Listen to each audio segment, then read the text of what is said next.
我叫板娘小薇，一名幸存者。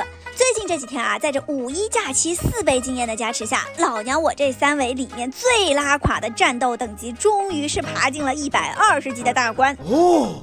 我终于是可以升到24装了。哎呀，不容易呀，真的是太不容易啦！当然了，这也不是多么值得炫耀的事情，毕竟现在人家第一梯队的大佬们3尾可能都已经是123了嘛。说实话啊，本来我想着这升到24装了，打新副本应该没多大问题了，是吧？可结果谁知道这新的联盟行动呢，咱不配去打，新的周本呢又把我给虐的呀，那真的是一言难尽啊。得，啥也不说了，这段时间大家看大佬通关副本的视频也看了不少啊，都是什么碾压、速通、丝滑，毫无压力，对吧？那么今天我就带你们来见识一下真正普通玩家打新副本的现状吧。这次开荒起源之地呢，我没有请大佬们帮忙带，随机组了一个野队就开打了。可以看到，除了这个叫板娘小薇的有点拉垮之外，其余队友的数据面板也都是正常的水平，并没有那些面板超级爆炸的大佬好在，对吧？然后呢，我们就开打了。说实话，这个副本的第一阶段还是可以接受的，无非就是拿个火把在迷雾森林里点灯，然后需要清怪的时候就在有灯光的地方打，再然后就是我的伤害有点刮痧而已嘛。其实到了第一个 boss 这里的时候，我感觉也还好，因为大家如果打过修道院的话，肯定都知道这个 boss 该怎么打了，对吧？所以基本上算是没什么难度。接着到了第2阶段花园点灯这里呢，我依然是没怎么感觉这个副本有啥难度，不就是绕开蛾子把灯给点亮嘛，对吧？可从花园里跑出来之后，我的噩梦之旅才算是真正的开始。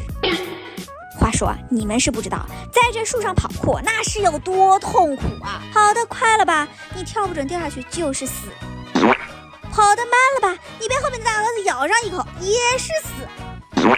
这大蛾子一口下去1200多血呀，你敢信啊？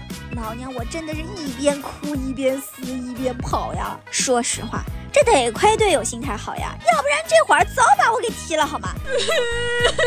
过了跑酷这个环节之后呢，就来到第3阶段了。前半段咱就不讲了，这3朵漂亮的花大家也都认识，控制大楼的守关 BOSS 嘛，对吧？